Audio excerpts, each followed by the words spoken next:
अस्सलामु अलैकुम वरहमतुल्लाहि वबरकातुहू।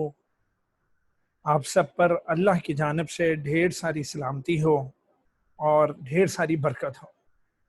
औज़ु बिल्लाहि मिनश शैतानिर रजीम, बिस्मिल्लाहिर रहमानिर रहीम। शुरू करते हैं अल्लाह के नाम से जो बड़ा मेहरबान और निहायत रहम करने वाला है। Chapter number 13 support and movement के लेक्चर नंबर 1 के साथ आज मैं हाजिर हूँ क्लास 10th के लिए।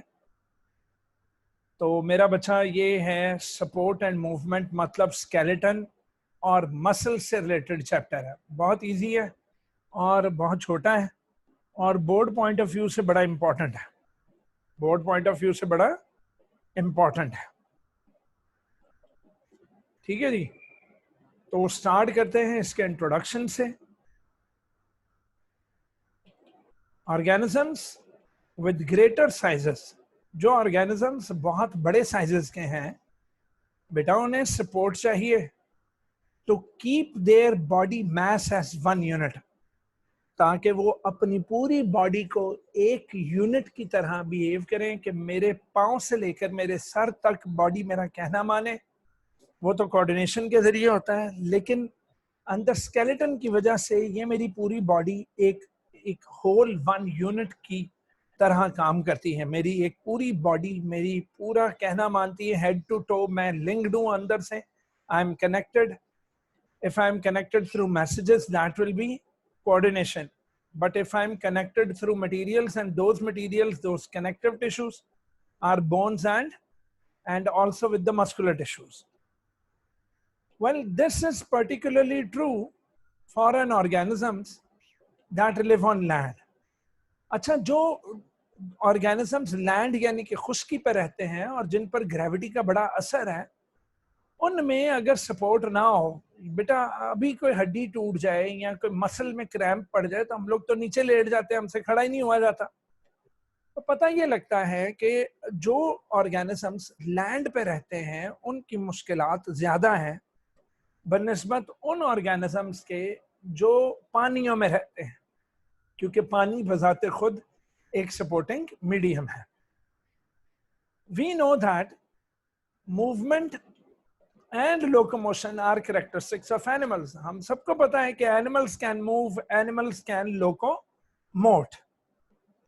Very important short questions हैं. What is the difference between movement and locomotion?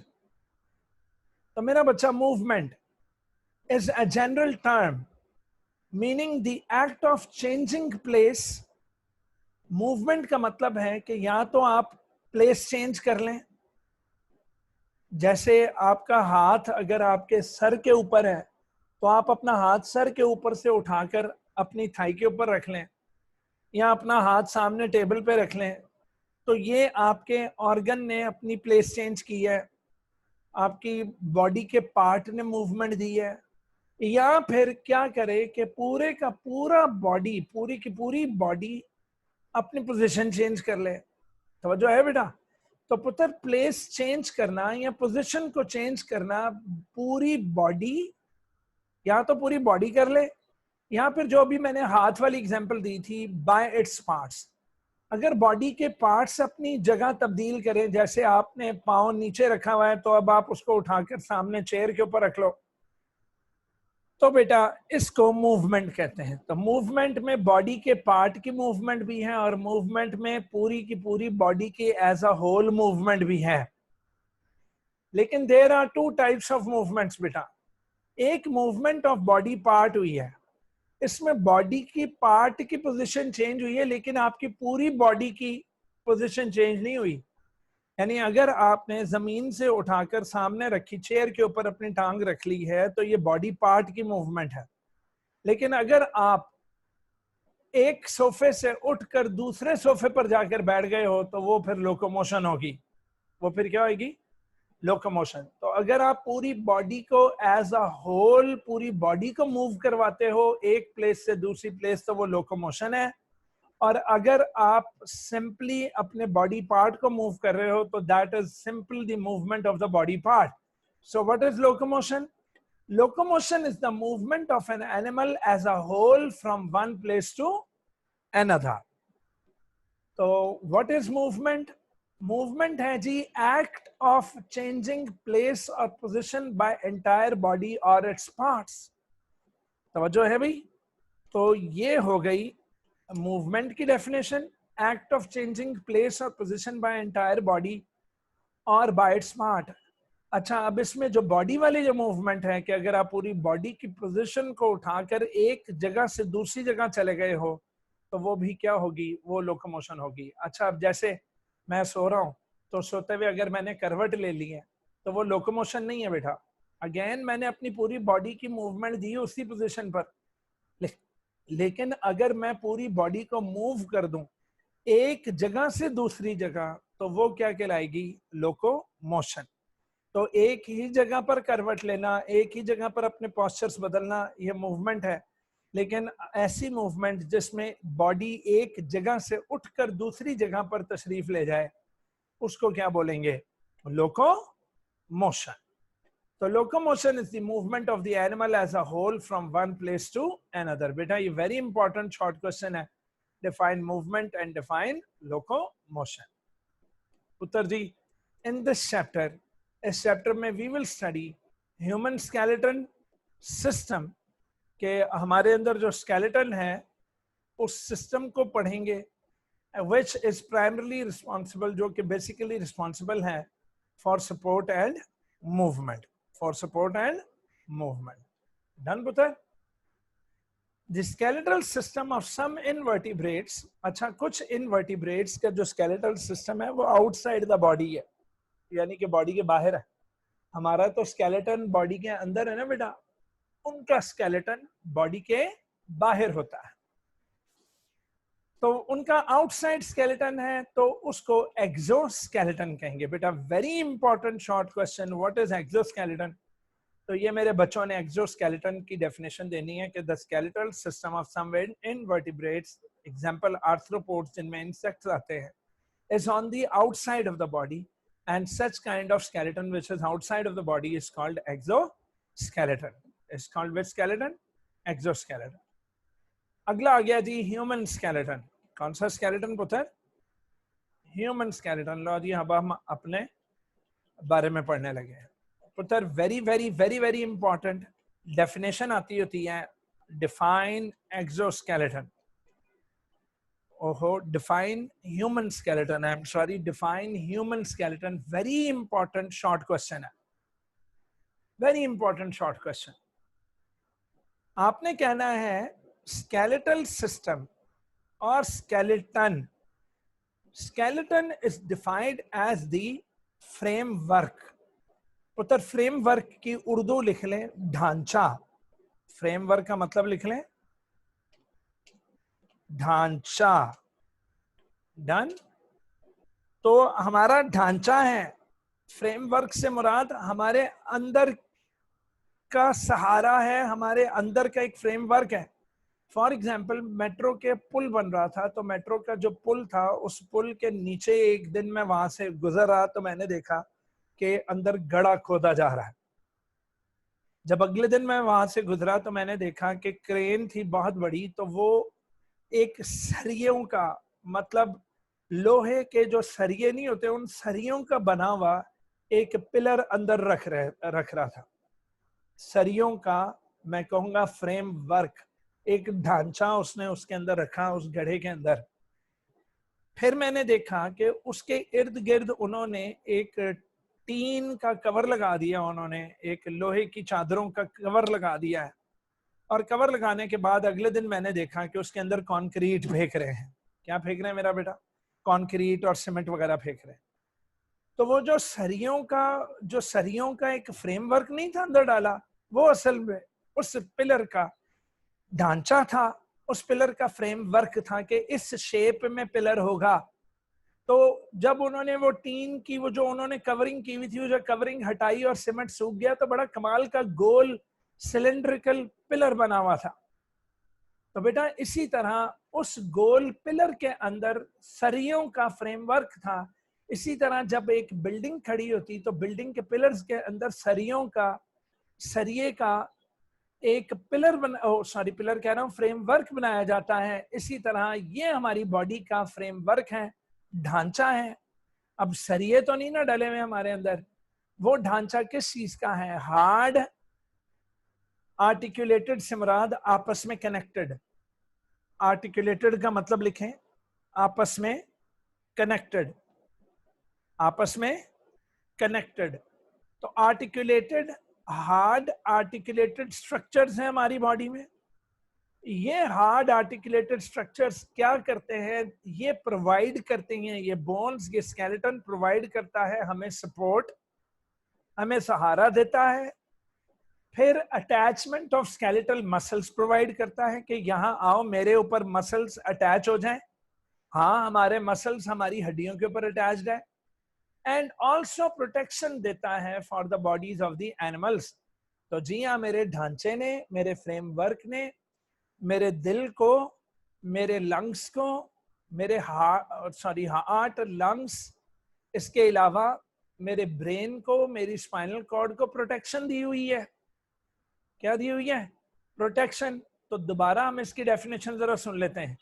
Skeletal system और skeleton is defined as the framework, ढांचा of hard and articulated मतलब connected structures that provides, और वो हमें क्या क्या देता है? physical support, हमें attachment of the muscles देता है, and protection for the bodies of the animals provision करती है। Like other vertebrates, दूसरे vertebrates की तरह the human skeleton is on the inside of the body। तो जी हाँ, हमारा अंदरूनी स्केलेटन है। अंदरूनी स्केलेटन को एंडोस्केलेटन बोलेंगे, जबकि आर्थ्रोपॉड्स में एक्सोस्केलेटन होता है। In the living body the skeleton is very much alive. कुछ लोग समझते हैं कि हड्डियां जो हैं वो जनाब गैर जानदार हैं, हड्डियां उनमें तो जान ही नहीं है। ना बेटा, हड्डियों में भी जान है। Skeleton is very much alive, वो जिंदा है। अगर भुट्टो जिंदा हो सकता है तो हमारी बोन्स क्यों नहीं जिंदा हो सकती?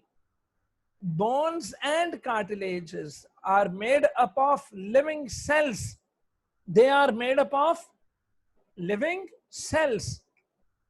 दे are made up of living cells. जनाब, तो bones and cartilages are made up of living cells. आपको पता है हमारी बोन्स के अंदर नर्व्स तक गई हुई होती हैं, इसीलिए बोन्स में दर्द भी होती है, नर्व्स है अंदर। और आपको पता है अगर बोन कट हो जाए, बोन टूट जाए, अंदर से ब्लीडिंग भी होती है, क्योंकि बोन्स के अंदर ब्लड वेसल्स भी होती हैं। तो याद रखें, वेरी इंपॉर्टेंट शॉर्ट क्वेश्चन है, is your skeleton alive? Yes, our skeleton is much alive. Why? Why? तो आपने कहना है bones and cartilages are made up of living cells, and remember that bones also have nerves in them and bones also have blood vessels in them। अच्छा, cartilage में blood vessels नहीं होती, ज़हन में रखना। and remember that bones are also alive। why? because they can grow and they have ability to repair themselves। क्या अपने आप को खुद ब खुद रिपेयर कोई बेजान चीज कर सकती है? No। क्या कोई बेजान चीज ग्रो कर सकती है? No। and all those things which are made up of cells are living। तो जी हाँ, हमारी bones living हैं। Number 1, made up of living cells। Number 2, they have blood vessels। Number 3, they have nerves। Number 4, they can grow and they have ability to repair themselves। Next आया, what is the role of skeletal system in your body? आपकी body में skeleton का role क्या है रे बाबा? The big functions of skeletal system are protection, protection देना, support देना और बॉडी को मूवमेंट देना। ये इसका रोल है। इन आवर बॉडी, हमारी बॉडी में skeleton works very closely with the muscular system to help us move. तो मेरा बच्चा मसल्स और स्केलेटन मिलकर, स्केलेटन और मसल्स का सिस्टम मिलकर हमारी बॉडी में मूवमेंट्स कराता है. क्या कराता है रे बाबा? Movements. Point number 3, skeleton provides protection to many internal organs. Example, skull protects brain, vertebral column, backbone protects spinal cord, जबकि ribs protect most of our other internal organs. Logi next. Vertebral column also provides the main support to our body mass. Also provides what? Main support to our body mass. तो ये 4 points मेरे बच्चे लिखेंगे role of skeletal system में. Number 1, protection, support and movements. उसके बाद skeleton works very closely with the muscular system to help us move. चलो हम इसकी जरा नंबरिंग खत्म कर देते हैं. तो ये एक जनरल लिखी हुई लाइन, और उसके बाद फर्स्ट पॉइंट है जी मूवमेंट के बारे में, दूसरा पॉइंट है जी प्रोटेक्शन के बारे में, और तीसरा पॉइंट है जी सपोर्ट के बारे में कि मेन सपोर्ट जो है वो बैकबोन देती है, दैट इज वर्टेब्रल कॉलम. तो सही है ना? जरा खड़े होकर देखो. तो अगर आपकी अपर बॉडी सही जगह पर खड़ी हुई है और आपकी अपर बॉडी अगर आपने लिफ्ट की हुई है तो वो सारी किसकी वजह से? बैकबोन की वजह से. रे बाबा इतनी इंपॉर्टेंट है रे ये बैकबोन. लॉजी बोन एंड कार्टिलेज. तो overall the human skeleton is made up of bony framework. तो जी हाँ, हमारा स्केलेटन बोन्स का बना हुआ ढांचे पर मुश्तमिल है. फ्रेमवर्क का मतलब ढांचा. इसको फ्रेमवर्क का दूसरा नाम फैब्रिक भी होता है. तो जब आप कपड़ा चेक करते हो तो कपड़े को हाथ लगाकर आप देखते हो कि इसका ढांचा कैसा है. अगर उसका धागा अच्छा है तो ले लेते हो, और अगर नहीं तो कपड़ा छोड़ देते हो. तो जनाब, human skeleton is made up of bony framework, but in certain parts this framework is supplemented by cartilage. कहता है बोन की जगह कई कई जगहों पर कार्टिलेज भी मौजूद है, और बोन और कार्टिलेज दोनों ही स्केलेटन का हिस्सा है. तो याद रहे कि skeleton is made up of bony framework and it is also supplemented by cartilage. तो स्केलेटन में बोन्स और कार्टिलेज दोनों ही मौजूद है रे बाबा. और इसीलिए अब हम इसको पढ़ने लगे हैं, कार्टिलेज को सबसे पहले पढ़ने लगे हैं. उत्तर जी, very very very very very very important long question. Cartilage and its types. Cartilage and its types. Cartilage is dense. Cartilage एक heavy, dense, clear blue white. अच्छा, clear मतलब कोई इतना वो clear से मुराद शफाफ जरा. blue white कलर का, blue white colour का, firm, मजबूत, connective tissue है. लेकिन याद रखें, cartilage is less stronger than bone. It is less strong than bone. तो कार्टिलेज इज डेंस. कार्टिलेज एक thick, dense, heavy, clear blue white colour का फर्म कनेक्टिव टिश्यू है. फर्म कनेक्टिव टिश्यू है. Firm connective tissue है. Firm connective tissue है. तो ये देखो, ये रहा वो ब्लू व्हाइट कलर का firm connective tissue. Blue white colour का फर्म कनेक्टिव टिश्यू. तवज्जो है मेरा बच्चा? तो ये है क्या? कार्टिलेज. तो cartilage is dense, clear blue white, firm connective tissue, but less stronger than bone. The cells of cartilage are called chondrocytes. Very, very, very important MCQ. What is the name of the cells of cartilage? तो मेरे बच्चों ने कहना है The cells of the cartilage are called chondrocytes. Are called what? Chondrocytes. आपको पता है chondrocytes ही अपने इर्द गिर्द एक मटेरियल सिक्रीट कर देते हैं. कॉन्ड्रोसाइट्स अपने इर्द गिर्द एक मटेरियल सिक्रीट कर देते हैं. Each chondrocyte lies in a fluid space called lacuna. Called lacuna. Present in the matrix of the cartilage. तो दोबारा सुन लें. मैट्रिक्स है, मैट्रिक्स के अंदर लैक्यूना है और लैक्यूना के अंदर कॉन्ड्रोसाइट्स पड़े हुए हैं. लैक्यूना के अंदर क्या पड़े हुए हैं? कॉन्ड्रोसाइट्स. डन पुत्र, दोबारा सुन लें. बाहर से अगर आप कार्टिलेज को देखें तो आपको कार्टिलेज का मैट्रिक्स नजर आएगा. उस मैट्रिक्स के अंदर अगर आप गौर से देखें तो मैट्रिक्स के अंदर आपको एक फ्लूइड मिलेगा जिसको लैक्यूना बोलेंगे. और लैक्यूना के अंदर अगर आप देखें कि एक छोटा सा सेल आपको नजर आएगा और वो क्या होगा? कॉन्ड्रोसाइट्स. तो ये लैक्यूना, ये मैट्रिक्स किसने सिक्रीट किया हुआ है? ये कॉन्ड्रोसाइट्स ही ने सिक्रीट किया हुआ है. चलो जी दोबारा. पूरा मटेरियल मैट्रिक्स, मैट्रिक्स के अंदर फ्लूइड, फ्लूइड का नाम लैक्यूना और लैक्यूना के अंदर छुपा बैठा है कौन? कॉन्ड्रोसाइट्स. तो chondrocytes lies in a fluid space called lacuna and lacuna is present inside the matrix of the cartilage. और आपको पता है बेटा, the matrix of the cartilage contain collagen fibers. collagen special proteins है बेटा.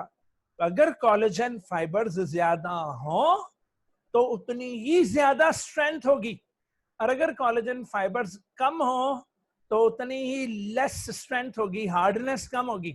तो collagen fibers give strength to cartilage. Remember, very important point, blood vessels do not enter cartilage.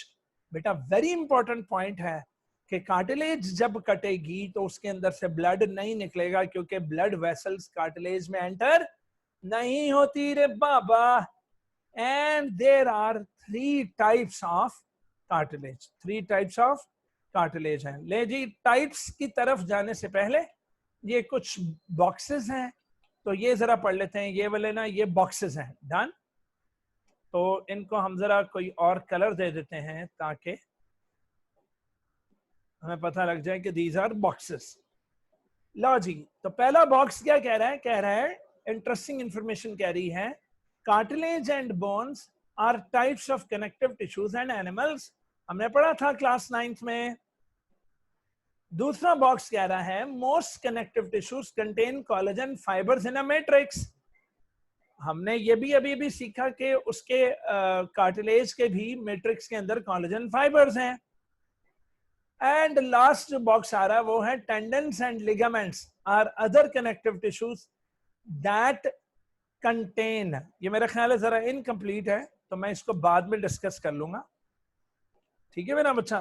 तो अभी आप फिलहाल इन्हीं 2 बॉक्सेस तक महदूद रहें. लो जी, अब आई टाइप्स ऑफ कार्टिलेज.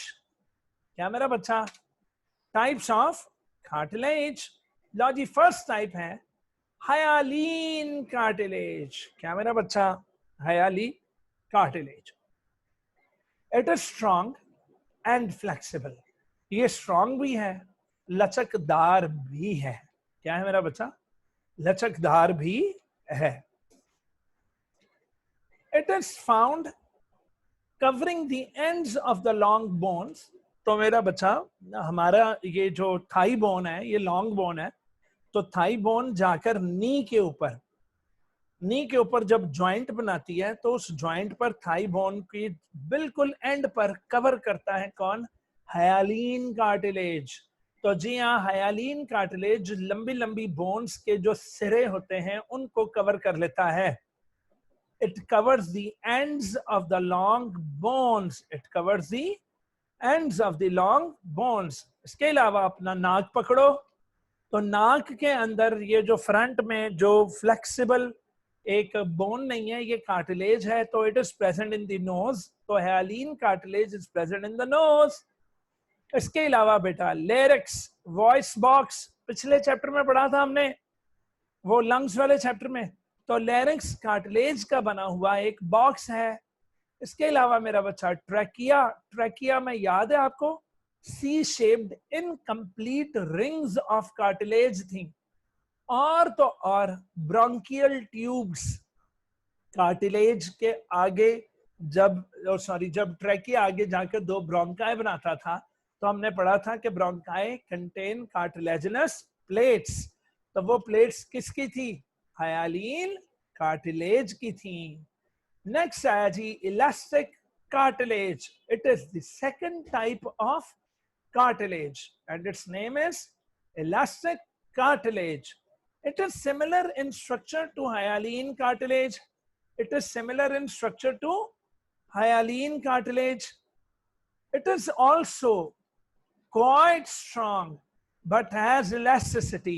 ये ज्यादा लचक रखता है due to the network of elastic fibers in addition to collagen fibers. तो अगर कोई आपसे पूछे कि वो कौन सा कार्टिलेज है जिसमें कोलेजन फाइबर्स के अलावा इलास्टिक फाइबर्स भी मौजूद हैं, तो मेरे बच्चों ने क्या नाम देना है? नाम देना है इलास्टिक कार्टिलेज. कौन सा कार्टिलेज मेरा बेटा? इलास्टिक कार्टिलेज जनाब. तो सेकंड टाइप ऑफ जो कार्टिलेज है उसका नाम क्या था जनाब? Elastic cartilage. कौन सी कार्टिलेज जी? Elastic cartilage. तो इलास्टिक कार्टिलेज तो जनाब it is also quite strong but it has elasticity due to the network of elastic fibers in addition to collagen fibers. कहाँ पाई जाती है रे बाबा? Elastic cartilage is found in epiglottis, जो के ये भी हम पढ़ चुके हैं क्लास 9th में डाइजेस्टिव सिस्टम के दौरान के एपिग्लॉटिस जो होती है वो जब जे शेप्ड ऑर्गन है और स्वॉलोइंग के दौरान एपिग्लॉटिस जो है वो खाने पीने की चीज़ों को लंग्स वगैरह में जाने नहीं देती. ठीक है, तो epiglottis is present on the above of oesophagus. Oesophagus के ऊपर एपिग्लॉटिस मौजूद है.